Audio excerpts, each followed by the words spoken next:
আমরা শনিবার দিন মেল করেছিলাম যে principal opposition party BJP, leader of opposition along with approx 10 BJP MLA আমরা এসএসসি চেয়ারম্যান এবং সচিবের সঙ্গে মিট করতে চাই। শনিবার ফার্স্ট আওয়ারে আমাদের অ্যাসেম্বলি অফিস থেকে মেল করা হয় অফিসিয়ালি, সন্ধ্যা পর্যন্ত রেসপন্স করেননি। তখন আমরা একটা মেল করে বলি, আপনি যখন রেসপন্স করছেন না, ধরে নিচ্ছে আপনারা আমাদের সঙ্গে মিট করবেন। আমার মনে হয়েছে আপনি তো এখানে জানেন সবটাই একটা পাতাও নড়ে না এখানে মমতা ব্যানার্জির নির্দেশ ছাড়া। অল আর ল্যাম্প পোস্ট, একটাই তো পোস্ট। আজকে দুপুর 1:30টার সময় এসএসসি চেয়ারম্যান আমাদের অ্যাসেম্বলিতে মেল করে জানান যে আমি এখন মিট করতে পারছি না, 2 তারিখের পরে আমি আপনাদের ডেট দেবো। ডেট দেননি, 2 তারিখের পরে দেবেন। আমরা রিটার্ন মেলে বলি যে আপনার যে অফিসার আছে তার সঙ্গে মিট করব, কারণ বিষয়টা খুব আর্জেন্ট। 2 তারিখের পরে 6 তারিখে মিট করে কোনো লাভ হবে না। এটার সঙ্গে এই রাজ্যের হাজার হাজার পরিবারের বিষয়, লক্ষ লক্ষ মানুষের বিষয় যুক্ত রয়েছে। আমরা তারপরে রিটার্ন মেলে বলি যে আছে তার সঙ্গে মিট করব, আমাদের বক্তব্য রেকর্ড করতে হবে গভর্নমেন্টকে। আমরা হ্যাপি, সচিব ছিলেন, তিনি আমাদের সঙ্গে 20 মিনিটের একটা শর্ট ডিসকাশন করেছেন। ওনার বলার কিছু নেই, শুনেছেন। ফাইনালি সচিব বলেছেন যে চেয়ারম্যান এলে জানাবো। আপনি সবই জানেন, সিস্টেম বলে কিছু নেই। আমাদের মূল বিষয় হচ্ছে যে গত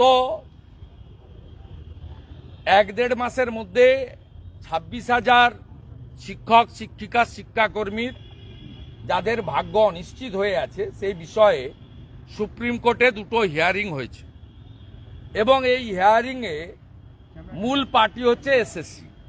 তাদের রোলটাই সবচেয়ে বড়, এবং সুপ্রিম কোর্টের প্রধান বিচারপতির বেঞ্চ এটা কেয়ারফুলি শুনছেন, হিয়ারিংটা নিচ্ছেন। They are very serious regarding this issue. তা আমরা লাইভ কোর্টের যে লাইভ হয় তাতে দেখেছি, আপনারাও মিডিয়া দেখিয়েছেন, যে ডাল মে কুছ কালা হয় না পুরা ডালই কালা হয়। এই যে বাক্যটা এসেছে, এই বাক্যের মধ্য দিয়ে আমাদের মনে হয়েছে সুপ্রিম কোর্ট ডালের মধ্য থেকে যে কালাগুলো আছে, ভেজালগুলো আলাদা করতে বলছেন। কাকে বলছেন? এসএসসি কে বলছেন। Responsibility goes to SSC. Appointment letter issued by the SSC. পিছনে পার্থর খেলা আছে, পিছনে ভাইপোর খেলা আছে, পিছনে তৃণমূলের চৌর্যবৃত্তি আছে, সবাই জানে। কিন্তু এসএসসি হচ্ছে মূল। আপনি আমি গিয়ে সেখানে পার্টি হয়ে লয়ার দিতে পারি না। আমরা এসএসসি কে জানতে চাইলাম যে মমতা ব্যানার্জির সভানেতৃত্বে 2022-এর 5ই জুন যে ক্যাবিনেট মিটিং হয়েছিল অতিরিক্ত শূন্যপদ ক্রিয়েট করার জন্য 5,880, ওই ক্যাবিনেটের রেজুলেশন তৎকালীন গভর্নর, আজকের ভাইস প্রেসিডেন্ট মান্যবর জগদীপ ধনখড়জি আটকে দিয়েছিলেন বলে ওই পোস্ট ক্রিয়েট হয়নি, ক্যাবিনেটের সিদ্ধান্ত কার্যকর হয়নি। তাহলে রাজ্য সরকার অর্থাৎ মুখ্যমন্ত্রী জানতেন যে 5,880 বেআইনি চাকরি হয়েছে, ধরে নেন অ্যাপ্রক্স 6,000 সাদা খাতাতে টাকার বিনিময়ে আপনাদের এমএলএ, এমপি, মন্ত্রী, নেতাদের আত্মীয় স্বজনকে, জেলা সভাপতির আত্মীয় স্বজনকে। তাহলে 26,000 থেকে 6,000 যদি বেআইনি নিয়োগ হয়, তাহলে অ্যাপ্রক্স 19,000 সামথিং বৈধ যোগ্যতা অনুযায়ী চাকরি পেয়েছে। এই 19,000 সামথিং যোগ্য এদের চাকরি কেন যাবে? 2016 সাল থেকে চাকরি করার পরে তাদের কেন বেতন ফেরত দিতে হবে হাইকোর্টের অর্ডার অনুযায়ী 10% ইন্টারেস্ট সহ?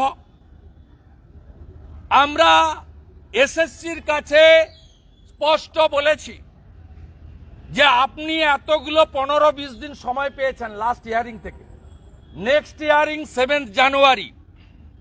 আপনি যোগ্য অযোগ্য আসল আর ভেজাল, আসল আর নকল, যোগ্যতায় মেধায় চাকরি পাওয়া আর টাকার বিনিময়ে চাকরি দেওয়া, এটাকে আলাদা করেছেন কিনা? এরা কিচ্ছু করেনি। কারণ এরা মমতা ব্যানার্জি যে শূন্য পদ তৈরি করেছিলেন চোরেদের বাঁচানোর জন্য, চোরেদের রানী, এই ৬,০০০কে বাঁচাতে ১৯,০০০ সামথিং শিক্ষক শিক্ষিকা শিক্ষাকর্মীকে কতল করতে চায়। আমরা ভারতীয় জনতা পার্টি রাজ্যের প্রধান এবং একমাত্র বিরোধী দল, বিধানসভায় অন্য কোনো দলের মেম্বার নেই, আমি লিডার অব অপোজিশন। আমরা পরিষ্কার বলে গেলাম ৭ তারিখের হিয়ারিং এর আগে যোগ্য অযোগ্য সেগ্রিগেট বাছাই করার দায়িত্ব আপনার। আপনি আজ পর্যন্ত করেননি।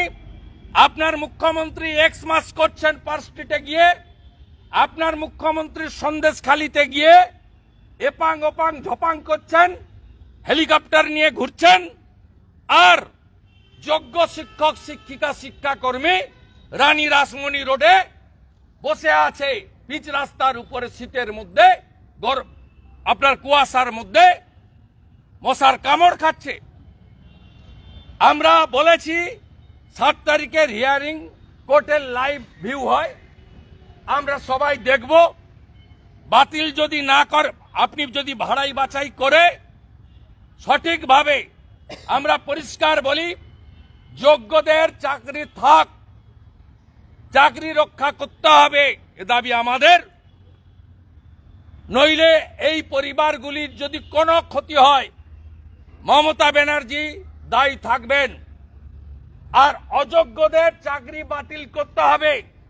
একটা অযোগ্যর নাম যদি থাকে, টাকার বিনিময়ে যাদের চাকরি দিয়েছেন, পশ্চিমবাংলার ২ কোটি বেকার যুবক যুবতী, তারা তৃণমূলকে এবং মমতা ব্যানার্জিকে ক্ষমা করবেন না, এ বিশ্বাস আমাদের আছে। আপনি কিছুক্ষণ আগে একটা টুইট করেছেন যেখানে বলছেন যে এই সমস্ত দুষ্কৃতীরা ধরা পড়ছে বা আতঙ্কবাদীরা ধরা পড়ছে, এরা ধরা পড়েনি, এসব তৃণমূলের নেতা, তৃণমূলের নেতা বজবজে বসে আধারের কার্ড করছে। ওর আপনার বাংলাদেশে বাড়ি যশোরে, আরেকটা দিয়েছি নদিয়ার শান্তিপুরে, বড় পান্ডা, সাম্প্রদায়িক বীজ ছড়াচ্ছে জঙ্গিয়েরা। আচ্ছা, যারা এসএলএসটি আন্দোলন করছেন ওই ওয়াই চ্যানেলে বসে, তারা আজকে এসেছিলেন এসএসসিকে ডেপুটেশন দেওয়ার জন্য। তারা বললেন যে চেয়ারম্যান অবশ্যই নেই এবং তারা সেক্রেটারিকে ডেপুটেশন দিয়েছেন, রিসিভড হয়েছে কপি। তারা বলছেন যদি এরপরে সমস্যার সুরাহা না হয়, যদি ঠিক কৌশলী নিয়োগ করে তাদের বক্তব্য না তুলে ধরা হয়, তারা অনশনের পথে হাঁটবেন। না, আমরা তাদের যোগ্যদের পক্ষে আছি। তারা কি করবেন আমি বলতে পারি না। আমি শরীরের ক্ষতি না করে তাদেরকে লড়াই চালিয়ে যেতে বলবো, এবং আমরা যোগ্যদের পক্ষে আছি। সাথে সাথে এটাও ঠিক, চাকরি টাকার বিনিময়ে ওই মোটা পার্থ অপাকে সঙ্গে নিয়ে, এসপি সিনহাকে সামনে রেখে, সুবিরেশকে নিয়ে যে চাকরিগুলো ভাইপোর কাছ থেকে পাঠানো লিস্টে করেছে, সেই জালি চাকরি যারা পেয়েছে ফাঁকা খাতা দিয়ে, তাদের চাকরি যেন না থাকে, তাদেরকে এরা যেন কোনোভাবে গার্ড না করেন। আমরা যোগ্যদের পক্ষে। আমি তো আপনাকে তথ্য দিয়ে বলেছি, মমতা ব্যানার্জি ৫ই জুন ২০২২ ক্যাবিনেটে লিখিতভাবে ৫,৮৮০ ভুয়া চাকরি দিয়েছেন, স্বীকার করেছেন। তাই তিনি অতিরিক্ত শূন্য পদ তৈরি করতে চেয়েছিলেন। ২৬,০০০ থেকে ৫,৮৮০ বাদ গেলে বাকিরা যোগ্য, নইলে মমতা ব্যানার্জি ২৬,০০০ পোস্ট ক্রিয়েট করতে রেজুলেশন করতেন। তাহলে কারা যোগ্য কারা অযোগ্য বাছাই করতে হবে এসএসসিকে। আমরা যোগ্যদের পক্ষে, অযোগ্যদের বিরুদ্ধে। এবং আমরা দায়িত্ব নিয়ে বলছি যে আমরা চাই অতিরিক্ত শূন্য পদ তৈরি করার জন্য কলকাতা হাইকোর্টের ডিভিশন বেঞ্চ মমতা ব্যানার্জির ক্যাবিনেটের বিরুদ্ধে সিবিআই তদন্ত নির্দেশ দিয়েছিল, সুপ্রিম কোর্ট স্টে দিয়েছে। আমরা এই চোর মমতা ব্যানার্জি তার অতিরিক্ত শূন্য পদ তৈরির পিছনে কি অসৎ উদ্দেশ্য ছিল সুপ্রিম কোর্ট যথাযথভাবে বিবেচনা করবেন এ আশাও আমরা রাখছি। মমতা বন্দ্যোপাধ্যায় বলেছেন হিঙ্গলগঞ্জ সহ বিভিন্ন এর উত্তর আগামীকাল সন্দেশখালীর মাটিতে আমি দেব। আচ্ছা, আপনি ভাড়া করে লোক নিয়ে গেছিলেন হেলিকপ্টার দেখিয়ে অনেক কিছু বিতরণ করে, আমি যাব কালকে ভালোবাসার টানে। মমতা বন্দ্যোপাধ্যায় এক সেকেন্ডে সব কথা শুনতে পাবেন ওখানে কিছু ঘটলে, এদিকে ফিরাদ হাকিম বা অন্যান্য যারা কালকে উত্তর দিয়ে দেবো ভালো করে, চলুন। আপনি কি যোগ্য শিক্ষক শিক্ষিকাদের সঙ্গে দেখা করতে যাবেন? ওরা একটা পুলিশকে আন্ডারটেকিং দিয়েছে, আমি যেটুকু শুনেছি ওদের মধ্যে অনেক ভাই বোনেরা আমার পরিচিত আছে, যে এই কর্মসূচিটা অরাজনৈতিক। লালবাজারকে একটা আন্ডারটেকিং দিয়েছে। আমি রাজনৈতিক ব্যক্তিত্ব, আমি চাই না তারা কোনোভাবে অসুবিধায় পড়ুক। পুলিশ বা শাসক দল আমাদের যাওয়াকে কেন্দ্র করে ওদের উপরে দমন পীড়ন চালাক। 7 তারিখে মমতা ব্যানার্জি এবং তার পোষিত এসএসসির চরিত্র গোটা বাংলা দেখুক, তারপরে পথই পথ দেখাবে। ঠিক আছে, আপনারা সল্টলেকে